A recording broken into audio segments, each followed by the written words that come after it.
5. It was not far from Paola's luxurious house of pleasure to the busy back streets where Leonardo's workshop was, but Ezio did have to cross the spacious and busy Piazza del Duomo, and here he found his newly acquired skills of merging into the crowd especially useful. It was a good 10 days since the executions, and it was likely that Alberti would imagine that Ezio would have left Florence long since, but Ezio was taking no chances, and nor, by the look of the number of guards posted in and around the square, was Alberti. There would be plainclothes agents in place as well. Ezio kept his head well down, especially when passing between the cathedral and the baptistry, where the square was busiest. He passed by Giotto's Campanile, which had dominated the city for almost 150 years, and the great red mass of Brunelleschi's cathedral dome, completed only 15 years earlier, without seeing them, though he was aware of groups of French and Spanish tourists gazing up in unfeigned amazement and admiration, and a little burst of pride in his city tugged at his heart. But was it his city really any more? Suppressing any gloomy thoughts, he quickly made his way from the south side of the piazza to Leonardo's workshop. The master was at home, he was told, in the yard at the back. The studio was, if anything, in a greater state of chaos than ever, though there did seem to be some rough method in the madness. The artifacts Ezio had noticed on his earlier visit had been added to, and from the ceiling hung a strange contraption in wood, though it looked like a scaled-up skeleton of a bat. On one of the easels a large parchment pinned to a board carried a massive and impossibly intricate knot design, and in a corner of it some indecipherable scribblings in Leonardo's hand. Agnolo had been joined by another assistant, Innocento, and the two were trying to impose some order on the studio, cataloguing the stuff in order to keep track of it. "He's in the backyard," Agnolo told Ezio. "Just go through. He won't mind." Ezio found Leonardo engaged in a curious activity. Everywhere in Florence you could buy caged songbirds. People hung them in their windows for pleasure, and when they died, simply replaced them. Leonardo was surrounded by a dozen such cages, and as Ezio watched, he selected one, opened the little wicker door, held the cage up, and watched as the linnet, in this case, found the entrance, pushed its way through, and flew free. Leonardo watched its departure keenly, and was turning to pick up another cage when he noticed Ezio standing there. He smiled winningly and warmly at the sight of him, and embraced him. Then his face grew grave. "Ezio, my friend, I hardly expected to see you here after what you've been through, but welcome, welcome. Just bear with me 1 minute, this won't take long." Ezio watched as he released one after another of the various thrushes, bullfinches, larks, and far more expensive nightingales into the air, watching each one very carefully. "What are you doing?" asked Ezio wonderingly. "All life is precious," Leonardo replied simply. "I cannot bear to see my fellow creatures imprisoned like this, just because they have fine voices." "Is that the only reason you released them?" Ezio suspected an ulterior motive. Ezio grinned, but gave no direct answer. "I won't eat meat any more either. Why should some poor animal die just because it tastes good to us?" "There'd be no work for farmers else." "They could all grow corn." "Imagine how boring that'd be. Anyway, there'd be a glut." "Ah, I was forgetting that you're a finanziatore, and I am forgetting my manners. What brings you here?" "I need a favor, Leonardo." "How can I be of service?" "There's something I inherited from my father that I'd like you to repair, if you can." Leonardo's eyes lit up. "Of course. Come this way. We'll use my inner chamber. Those boys are cluttering everything up in the studio as usual. I sometimes wonder why I bothered to employ them at all." Ezio smiled. He was beginning to see why, but at the same time sensed that Leonardo's first love was, and would always be, his work. "Come this way!" Leonardo's smaller inner room was even more untidy than the studio, but among the masses of books and specimens and papers covered with that indecipherable scrawl, the artist, as always and incongruously impeccably dressed and scented, carefully piled some stuff on other stuff until a space was cleared at a large drafting table. "Forgive the confusion," he said, "but at last we have an oasis. Let's see what you've got for me, unless you'd like a glass of wine first." "No, no." "Good," said Leonardo eagerly. "Let's see it, then." Ezio carefully extracted the blade, bracer, and mechanism, which he had previously wrapped in the mysterious vellum page that had accompanied them. Leonardo tried in vain to put the pieces of machinery back together, but failed, and seemed for a moment to despair. "I don't know, Ezio," he said. "This mechanism is old, very old, but it's very sophisticated as well, and its construction is ahead, I would say, even of our time. Fascinating." He looked up. "I've certainly never seen anything like it, but I'm afraid there's little I can do without the original plans." Then he turned his attention to the vellum page, which he had picked up in order to wrap Ezio's pieces back up again. "Wait a second!" he cried, poring over it. Then he placed the broken blade and bracer to one side, spread out the sheet, and, referring to it, began to rummage among a row of old books and manuscripts on a nearby shelf. Finding the two he wanted, he placed them on the table and began carefully to leaf through them. "What are you doing?" asked Ezio, slightly impatiently. "This is very interesting," said Leonardo. "This looks very like a page from a codex." "A what?" "It's a page from an ancient book. This isn't printed, it's a manuscript. It's very old indeed. Have you any more of them?" "No." "Pity. People shouldn't tear the pages out of books like this." Leonardo paused. "Unless, perhaps, the whole thing together—" "What?" "Nothing. Look, the contents of this page are encrypted, but if my theory is correct, based on these sketches, it may very well be that—" Ezio waited, but Leonardo was lost in a world of his own. He took a seat and waited patiently while Leonardo rummaged through and pored over a number of books and scrolls, making cross-references and notes, all in that curious left-handed mirror writing he used. Ezio wasn't the only one, he supposed, to live his life with one eye looking behind him. From the little he'd seen of what was going on in the studio, if the church got wind of some of the things Leonardo was up to, he didn't doubt that his friend would be for the high jump. At last, Leonardo looked up, but by that time Ezio was beginning to doze. "Remarkable," muttered Leonardo to himself, and then, in a louder voice, "Remarkable! If we transpose the letters and then select every third—" He set to work, drawing the blade, bracer, and mechanism towards him. He dug out a toolbox from under the table, set up a vise, and quietly became absorbed in his work. An hour passed, 2. Ezio by now was sleeping peacefully, lulled by the warm fug of the room and the gentle sounds of tapping and scraping as Leonardo worked on. And, at last— "Ezio, wake up!" "Eh?" "Look!" And Leonardo pointed to the tabletop. The dagger blade, fully restored, had been fitted into the strange mechanism, which in turn was fixed to the bracer. Everything was polished and looked as if it had just been made, but nothing shone. "A matte finish, I decided," said Leonardo, "like Roman armor. Anything which shines glints in the sun, and that's a dead giveaway." Ezio picked up the weapon and hefted it in his hands. It was light, but the strong blade was perfectly balanced on it. Ezio had never seen anything like it. A spring-loaded dagger that he could conceal above his wrist.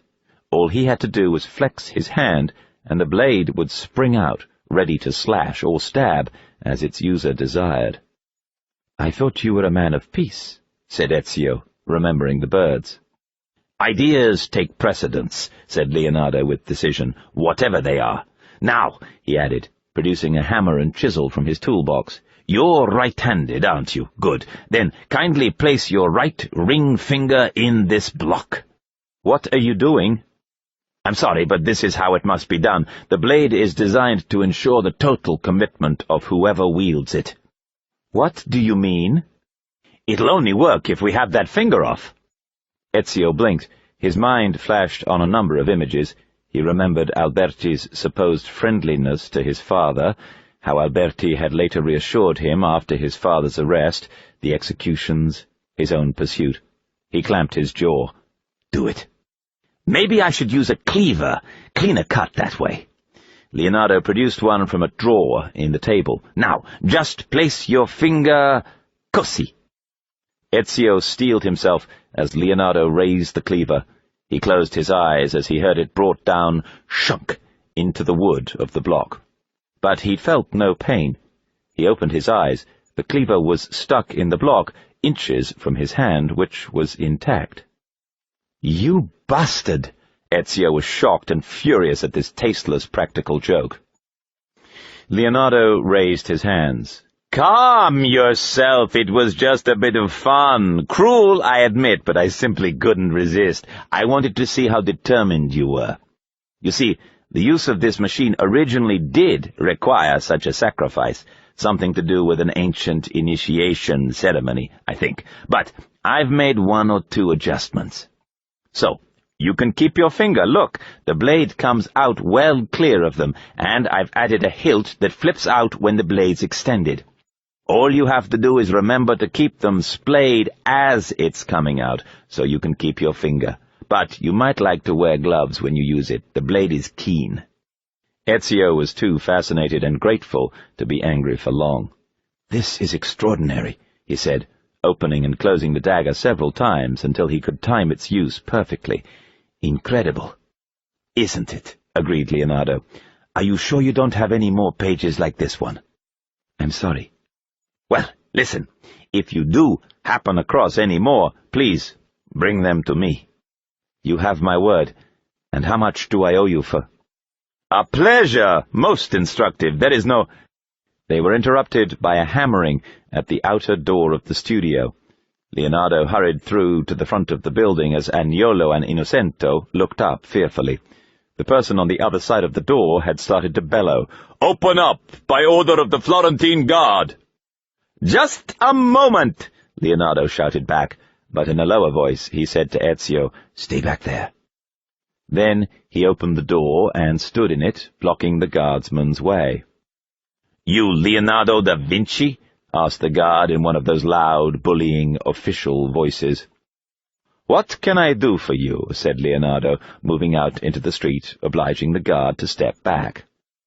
"I am empowered to ask you certain questions." Leonardo had by now so maneuvered himself that the guard had his back to the doorway of the studio. "What seems to be the trouble?" "We've had the report that you were seen just now consorting with a known enemy of the city."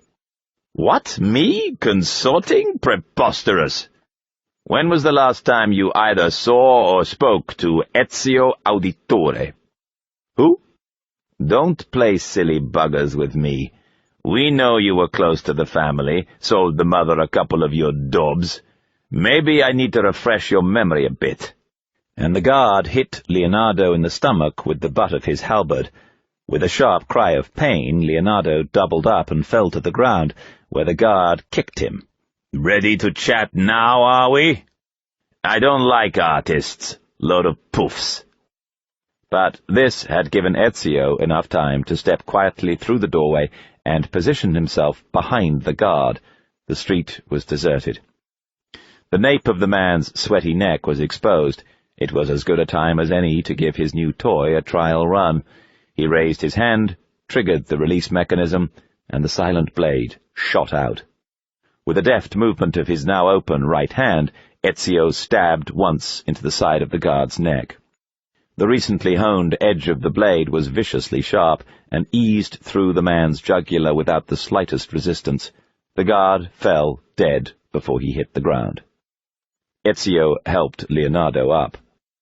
"Thank you," said the shaken artist. "I'm sorry. I didn't mean to kill him. There was no time." "Sometimes we don't have an alternative, but I should be used to this by now." "What do you mean?"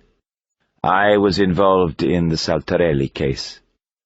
Ezio remembered then. A young artist's model, Jacopo Saltarelli, had been anonymously denounced a few weeks earlier for practicing prostitution, and Leonardo, along with 3 others, had been accused of patronizing him. The case had fallen apart for lack of evidence, but some of the mud had stuck. "But we don't prosecute homosexual men here," he said.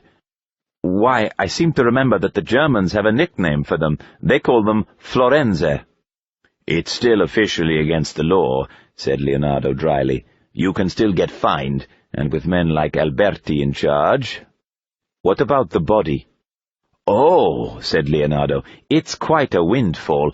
Help me drag it inside before anyone sees us. I'll put it with the others." "Windfall? Others?" "The cellar's quite cold. They keep for a week. I get 1 or 2 cadavers that no one else wants from the hospital now and then. All unofficial, of course, but I cut them open and dig about a bit. It helps me with my research." Ezio looked at his friend more than curiously. "What?" "I think I told you. I like to find out how things work." They dragged the body out of sight, and Leonardo's 2 assistants manhandled it, through the door, down some stone steps, out of sight. "But what if they send someone after him, to find out what happened to him?" Leonardo shrugged. "I'll deny all knowledge," he winked. "I'm not without powerful friends here, Ezio." Ezio was nonplussed. He said, "Well, you seem confident enough. Just don't mention this incident to anyone else."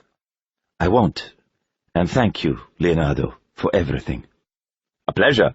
And don't forget," a hungry look had crept into his eyes, "if you find any more pages from this codex, bring them to me. Who knows what other new designs they might contain." "I promise." Ezio made his way back to Paola's house in a triumphant mood, though he did not forget to lose himself in the anonymity of the crowd as he passed back north through the town. Paola greeted him with some relief. "You were gone longer than I'd expected." "Leonardo likes to talk. But that's not all he did, I hope." "Oh no, look." And he showed her the wrist dagger, extending it from his sleeve with an extravagant flourish and a boyish grin. "Impressive." "Yes." Ezio looked at it admiringly. "I'll need a bit of practice with it. I want to keep all my own fingers." Paola looked serious. "Well, Ezio, it looks as if you're all set. I've given you the skills you need. Leonardo has repaired your weapon." She took a breath. "All that's needed now is for you to do the deed." "Yes," said Ezio quietly, his expression darkening again. "The question is, how best to gain access to Messer Alberti." Paola looked thoughtful. "Duke Lorenzo is back with us. He isn't happy about the executions Alberti authorized in his absence, but he doesn't have the power to challenge the Gonfaloniere. Nevertheless, there's to be a vernissage for Maestro Verroccio's latest work at the cloister of Santa Croce tomorrow night. All Florentine society will be there, including Alberti." She looked at him. "I think you should be too." Ezio found out that the piece of sculpture to be unveiled was a bronze statue of David, the biblical hero with whom Florence associated itself, poised as the city was between the twin Goliaths of Rome to the south and the land-hungry kings of France to the north. It had been commissioned by the Medici family and was destined to be installed in the Palazzo Vecchio. The maestro had started work on it 3 or 4 years earlier, and a rumor had been going round that the head was modelled on one of Verroccio's handsomer young apprentices of the time, a certain Leonardo da Vinci. At any rate, there was great excitement, and people were already dithering about what to wear for the occasion.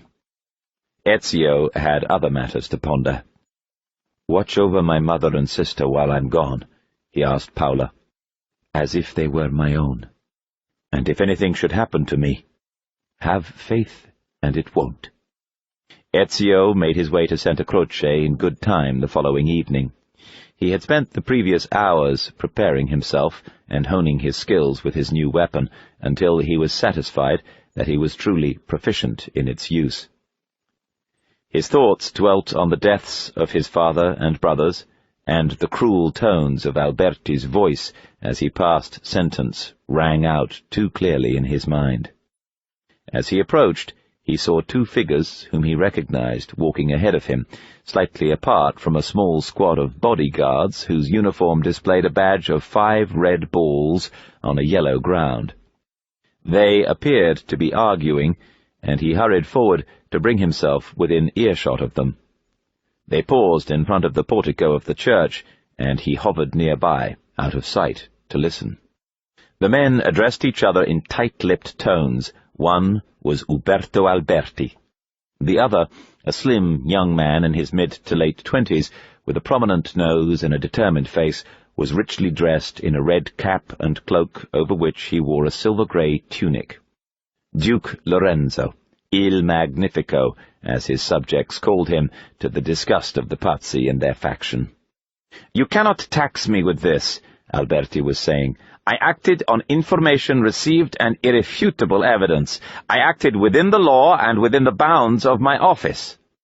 "No, you overstepped your bounds, Gonfalonier, and you took advantage of my absence from Florence to do so. I am more than displeased." "Who are you to speak of bounds? You have seized power over this city, made yourself duke of it without the formal consent of the Signoria or anyone else." "I have done no such thing." Alberti permitted himself a sardonic laugh. "Of course you'd say that, ever the innocent. How convenient for you. You surround yourself at Careggi with men most of the rest of us consider dangerous free-thinkers. Ficino, Mirandola, and that creep Poliziano. But at least now we have had a chance to see how far your reach really extends, which is to say, nowhere at all in any practical terms. That has proved a valuable lesson for my allies and me. Yes, your allies the Pazzi. That's what this is really all about, isn't it?" Alberti studied his fingernails elaborately before replying. "I'd be careful what you say, Duce. You might attract the wrong sort of attention." But he didn't sound completely sure of himself. "You are the one who should watch his mouth, Gonfalonier, and I suggest you pass that advice on to your associates. Take it as a friendly warning." With that, Lorenzo swept away with his bodyguard in the direction of the cloister. After a moment, muttering some oath under his breath, Alberti followed. It almost sounded to Ezio as if the man were cursing himself. The cloisters themselves had been draped with cloth of gold for the occasion, which dazzlingly reflected the light from hundreds of candles. On a rostrum near the fountain in the centre, a group of musicians played, and on another stood the bronze statue, a half-life-size figure of exquisite beauty. As Ezio entered, using columns and shadows to conceal himself, he could see Lorenzo complimenting the artist. Ezio also recognized the mysterious cowled figure who'd been on the execution platform with Alberti. Some distance away, Alberti himself stood surrounded by admiring members of the local nobility. From what he could hear, Ezio understood that they were congratulating the Gonfalonier on ridding the city of the canker of the Auditore family. He had not thought that his father had so many enemies, as well as friends, in the city, but realized that they had only dared move against him when his principal ally, Lorenzo, had been absent. Ezio smiled as one noblewoman told Alberti that she hoped the Duke appreciated his integrity. It was clear that Alberti didn't like that suggestion one bit. Then he overheard more. "What of the other son?" a nobleman was asking. "Ezio, wasn't it? Has he escaped for good?" Alberti managed a smile. "The boy poses no danger whatsoever. Soft hands and an even softer head. He'll be caught and executed before the week is out." The company around him laughed. "So, what's next for you, Uberto?" asked another man. "The chair of the Signoria, perhaps?" Alberti spread his hands. "It is as God wills. My only interest is to continue to serve Florence, faithfully and diligently." Well, whatever you choose, know that you have our support. That is most gratifying.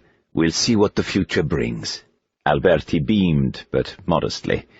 And now, my friends, I suggest that we put politics aside and give ourselves over to the enjoyment of this sublime work of art so generously donated by the noble Medici. Ezio waited until Alberti's companions wandered away in the direction of the David. For his part, Alberti took a goblet of wine and surveyed the scene, a mixture of satisfaction and wariness in his eyes. Ezio knew that this was his opportunity. All other eyes were on the statue, near which Verrocchio was stumbling through a short speech. Ezio slipped up to Alberti's side. "It must have stuck in your craw to pay that last compliment," Ezio hissed, "but it's appropriate that you should be insincere to the end." Recognizing him, Alberti's eyes bulged in terror. "You!" "Yes, Gonfaloniere, it's Ezio, here to avenge the murder of my father, your friend, and my innocent brothers." Alberti heard the dull click of a spring, a metallic sound, and saw the blade poised at his throat. "Goodbye, Gonfaloniere," said Ezio, coldly. "Stop!" gasped Alberti. "In my position, you would have done the same, to protect the ones you loved. Forgive me, Ezio, I had no choice." Ezio leaned close, ignoring his plea. He knew the man had had a choice, an honorable one, and had been too supine to make it. "Do you not think I am protecting the ones I love? What mercy would you show my mother or my sister if you could lay your hands on them? Now, where are the documents I gave you from my father? You must have them somewhere safe." "You'll never get them. I always carry them on my person." Alberti tried to push Ezio away and drew in a breath to call for the guards, but Ezio plunged the dagger into his throat and dragged its blade through the man's jugular artery. Unable now even to gurgle, Alberti sank to his knees, his hands instinctively clutching at his neck in a vain attempt to staunch the blood that cascaded down onto the grass. As he fell on his side, Ezio stooped swiftly and cut the man's wallet free of his belt. He glanced inside. Alberti, in his final hubris, had been telling the truth. The documents were indeed there. But now there was silence. Verroccio's speech had ground to a halt as the guests began to turn and stare, not yet comprehending what had happened. Ezio stood and faced them. "Yes, what you see is real. What you see is vengeance. The Auditore family still lives. I am still here. Ezio Auditore." He caught his breath at the same moment as a woman's voice rang out, "Assassino!" New chaos reigned. Lorenzo's bodyguard quickly formed up round him, swords drawn. The guests ran hither and yon, some trying to escape, the braver ones going through the motions, at least, of trying to seize Ezio, though none quite dared make a real attempt. Ezio noticed the cowled figure slipping away into the shadows. Verrocchio stood protectively by his statue. Women screamed, men shouted, and city guards streamed into the cloisters, unsure of whom to pursue. Ezio took advantage of this, climbing up to the roof of the cloister colonnade and vaulting over it into a courtyard beyond, whose open gate led into the square in front of the church, where a curious crowd was already gathering, attracted by the sound of the commotion within. "What's happening?" someone asked Ezio. "Justice has been done," Ezio replied, before racing northwest across town to the safety of Paola's mansion. He paused on the way to verify the contents of Alberti's wallet. At least the man's last words had been truthful. Everything was there. And there was something else, an undelivered letter in Alberti's hand, perhaps fresh knowledge for Ezio, who broke the seal and tore the parchment open. But it was a personal note from Alberti to his wife. As he read it, Ezio could at least understand what kind of forces might be brought to bear to break a man's integrity. "My love, I put these thoughts to paper in the hope that I might one day have the courage to share them with you. In time, you'll no doubt learn that I betrayed Giovanni Auditore, labeled him a traitor, and sentenced him to die. History will likely judge this act to have been a matter of politics and greed, but you must understand that it was not fate that forced my hand, but fear. When the Medici robbed our family of all we owned, I found myself afraid. For you, for our son, for the future. What hope is there in this world for a man without proper means? As for the others, they offered me money, land, and title in exchange for my collaboration. And this is how I came to betray my closest friend. However unspeakable the act, it seemed necessary at the time, and even now, looking back, I can see no other way. Ezio folded the letter carefully and replaced it in his wallet. He would reseal it and see that it was delivered. He was determined not to stoop to mean-spiritedness. Ever.